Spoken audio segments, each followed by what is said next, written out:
الحمد لله نحمده ونستعينه ونستغفره ونعوذ بالله من شرور أنفسنا ومن سيئات أعمالنا من يهده الله فلا مضل له ومن يضلل فلا هادي له أشهد أن لا إله إلا الله وحده لا شريك له وأشهد أن محمدا عبده ورسوله صلى الله عليه وعلى آله وصحبه وسلم. قال الله ربنا جل جلاله: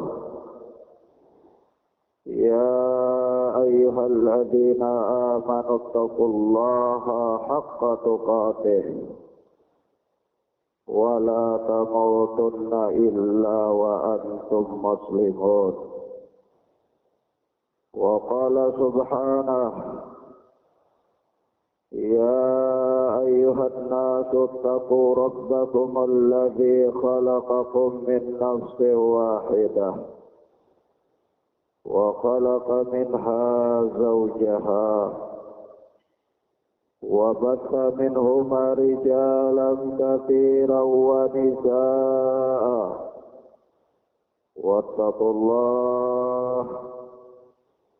واتقوا الله الذي تساءلون به والأرحام إن الله كان عليكم رقيبا.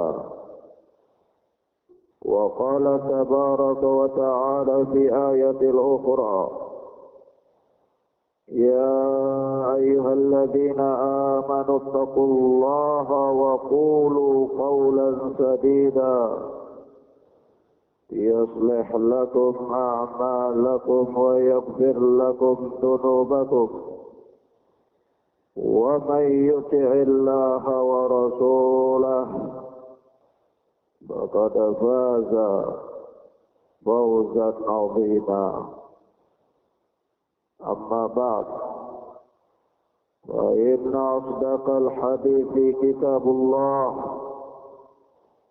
وخير الهدى هدى محمد صلى الله عليه وآله وسلم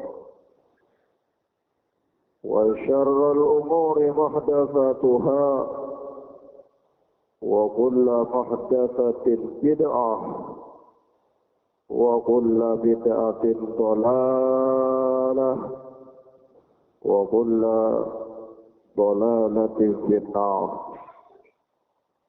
أيها المسلمون عباد الله، jamaah sholat Jumat, hamba-hamba Allah, a'azzani Allah wa iyyakum, yang mudah-mudahan dimuliakan dan dirahmati oleh Allah Subhanahu wa ta'ala. Rasulullah sallallahu alaihi wa alihi wasallam mengatakan kepada kita dalam hadis yang dikeluarkan oleh al-Imam Muslim rahimana wa rahimahullah dalam sahihnya. Abu Tamim Ad-Dari radhiyallahu anhu, dia berkata,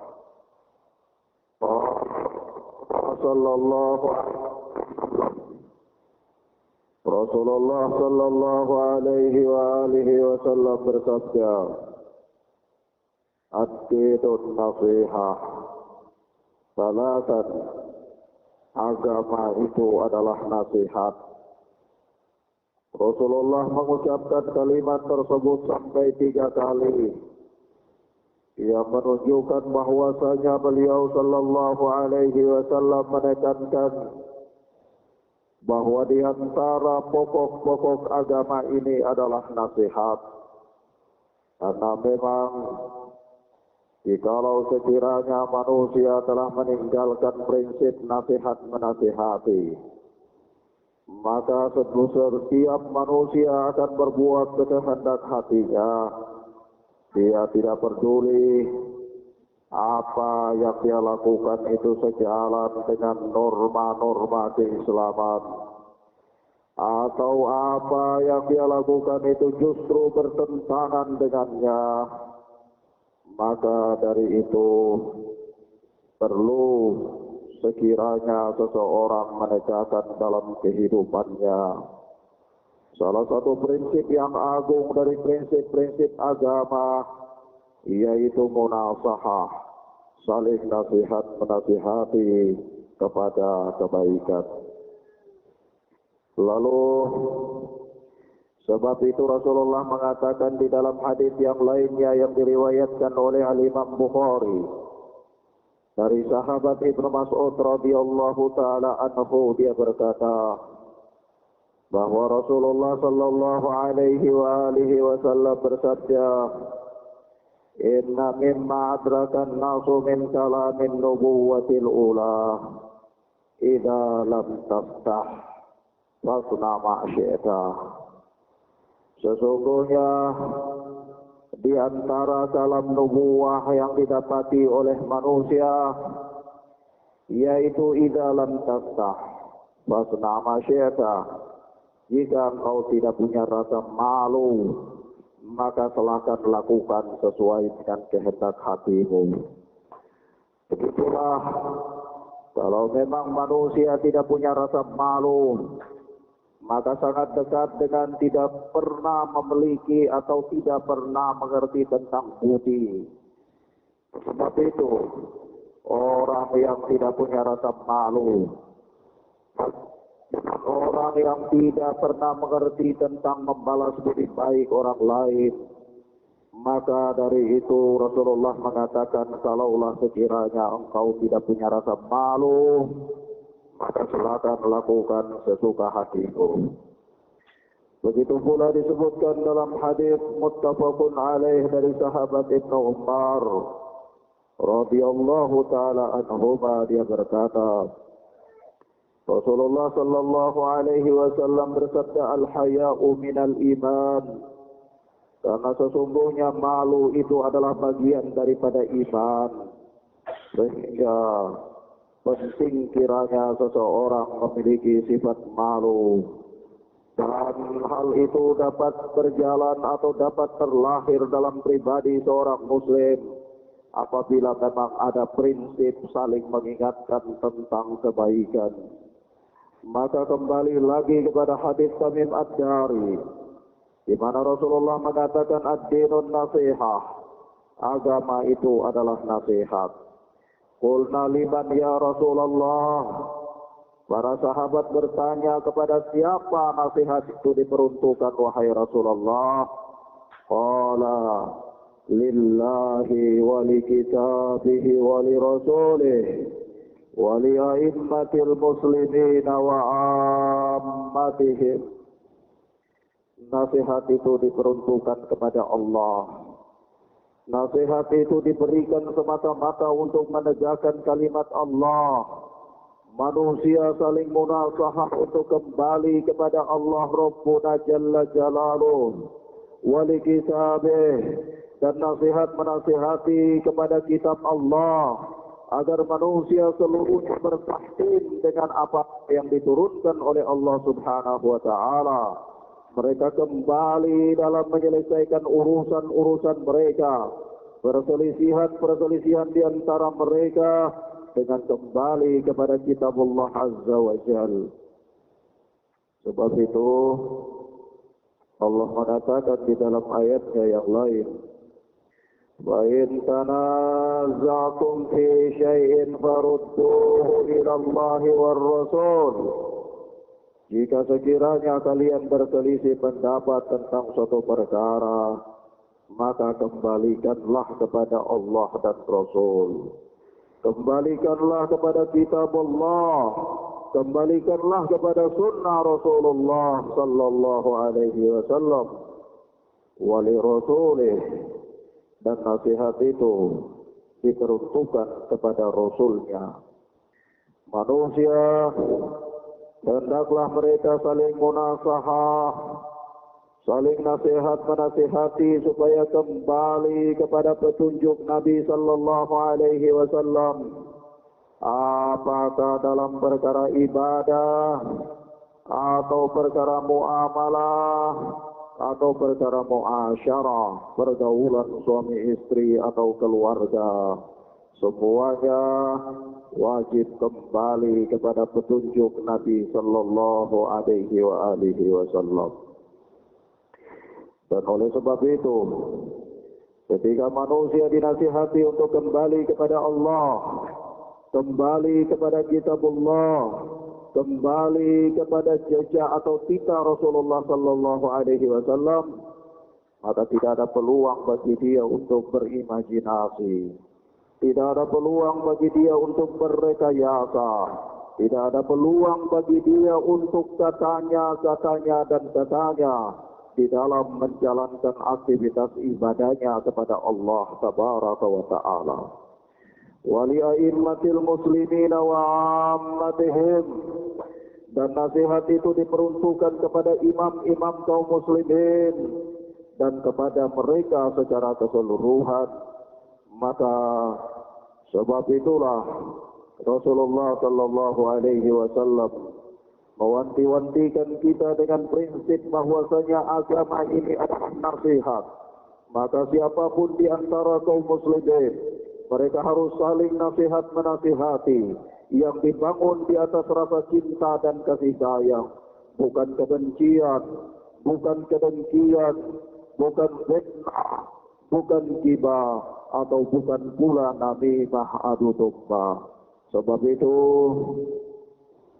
Rasulullah mengatakan dalam hadis yang dikeluarkan oleh Al-Imam At-Tirmidzi di dalam sunatnya, dari sahabat Abu Hurairah radhiyallahu taala anhu, Rasulullah mengatakan, "Aktsharu ma yudkhilul jannata taqwallah wa husnul khuluq."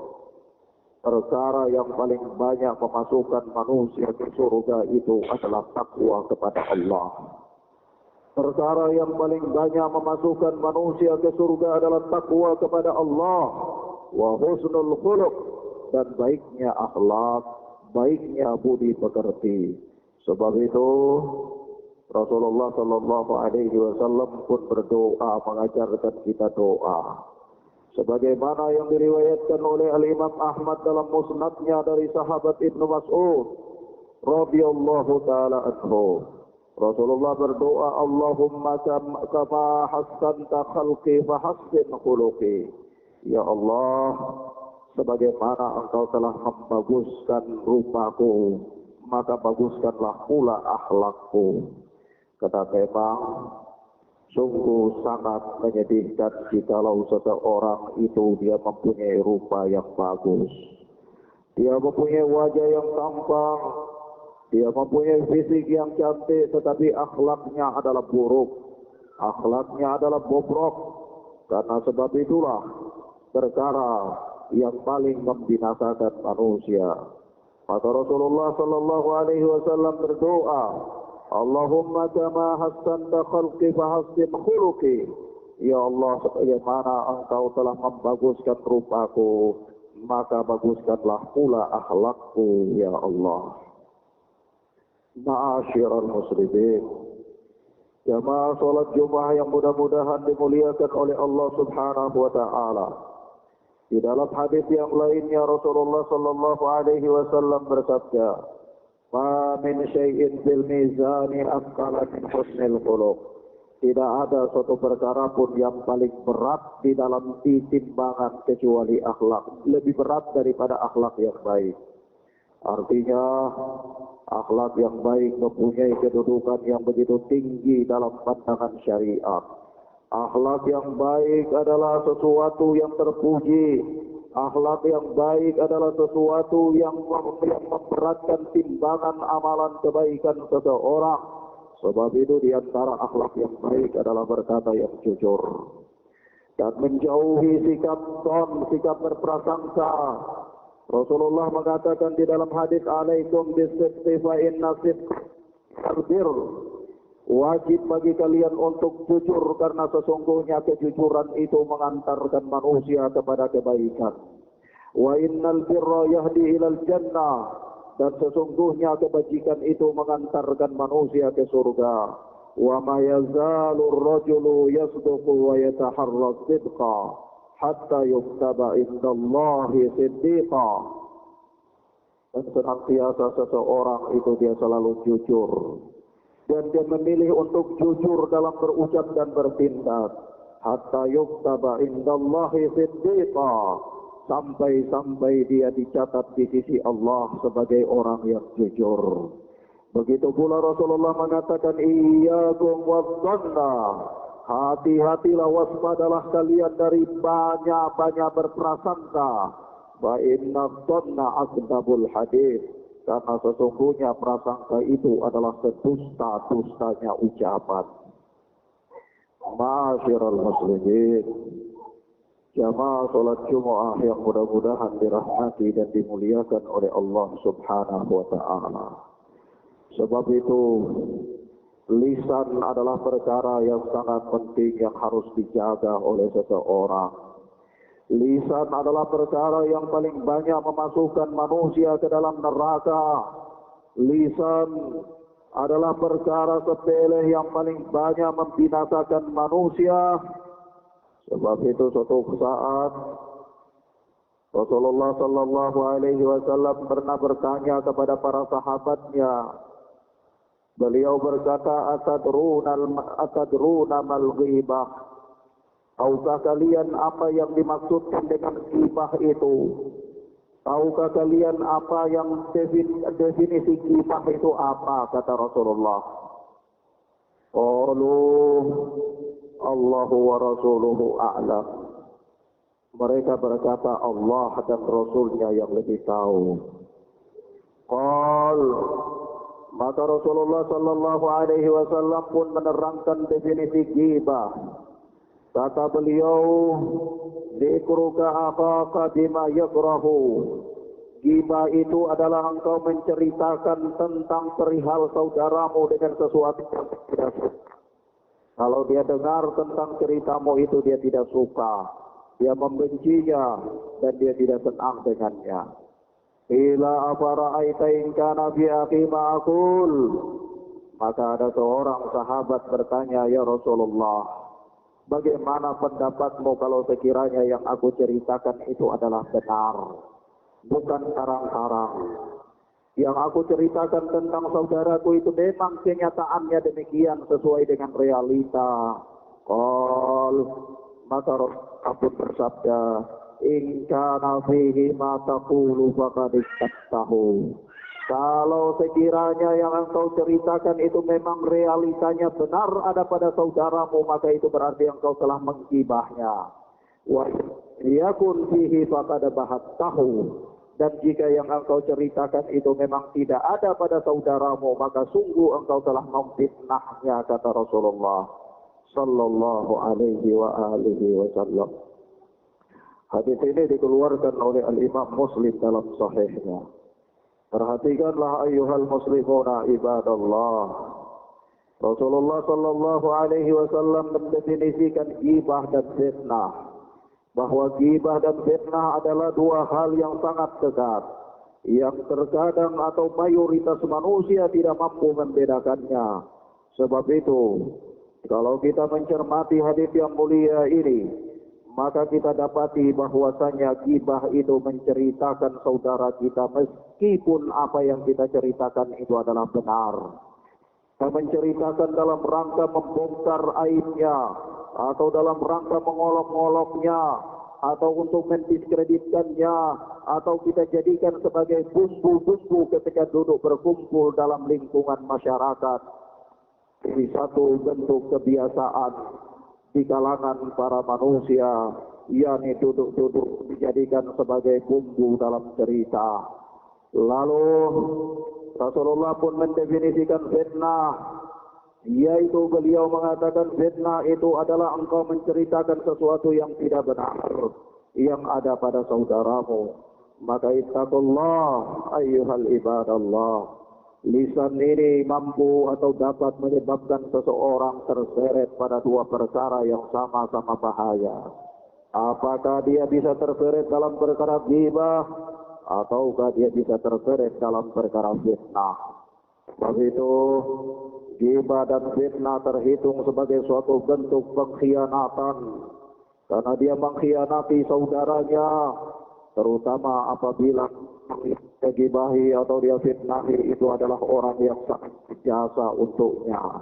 Maka inilah hakikatnya orang yang tidak punya malu, orang yang tidak tahu dengan dirinya sendiri, kadar dirinya sendiri. Maka perhatikanlah, Rasulullah sallallahu alaihi wasallam mengatakan suatu hadis tentang bahayanya sifat pengkhianatan ini. Kata beliau,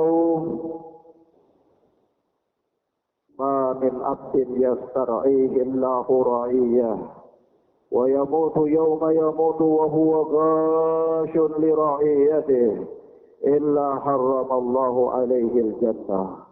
Tidaklah seseorang dijadikan oleh Allah sebagai pemimpin untuk mengurus urusan kaumnya, untuk mengurus urusan rakyatnya, lalu dia mati dalam keadaan menipu rakyatnya, illa harramallahu alaihi al-jannah, melainkan Allah akan mengharamkan baginya surga. Barakallahu fiikum.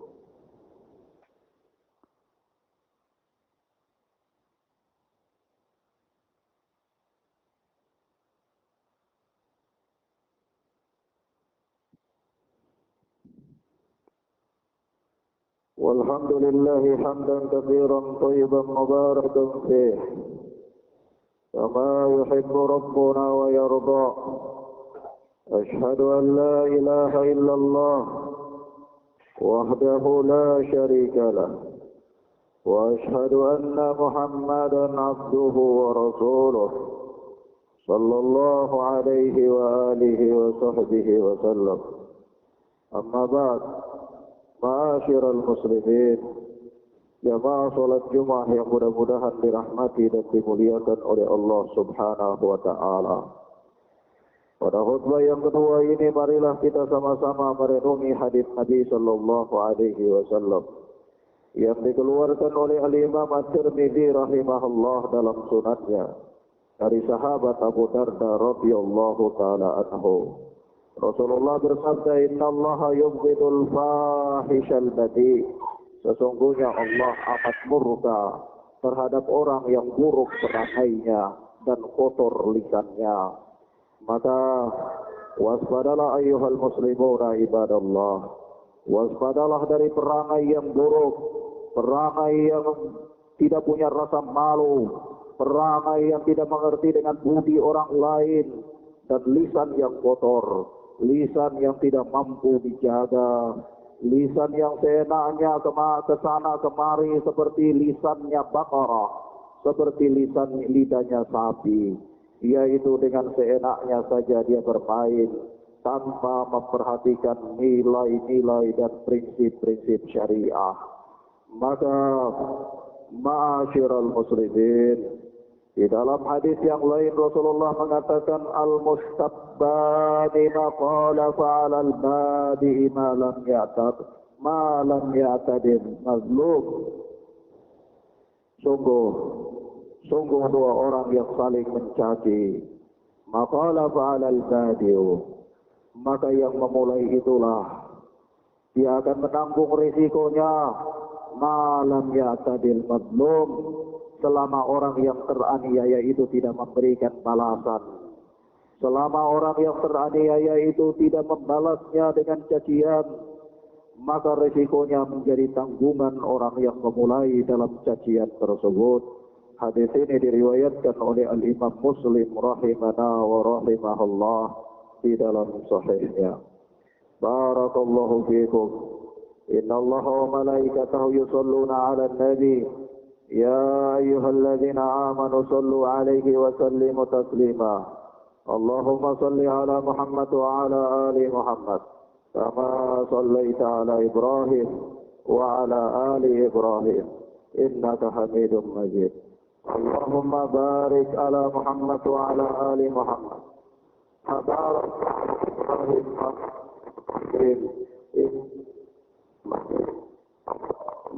المؤمنين والمؤمنات والمسلمين والمسلمات الأحياء منهم والأموات. ربنا اغفر لنا ولإخواننا الذين سبقونا بالإيمان ولا تجعل في قلوبنا غلا للذين آمنوا ربنا إنك رؤوف رحيم. اللهم إنا نسألك رزقا طيبا وعلما نافعا وعملا متقبلا. اللهم إنا نسألك الهدى والتقى والعفاف والغنى. اللهم آتنا في الدنيا حسنة وفي الآخرة حسنة وقنا عذاب النار وقنا عذاب النار وقنا عذاب النار. والحمد لله رب العالمين. آخر دعوانا أقيم الصلاة.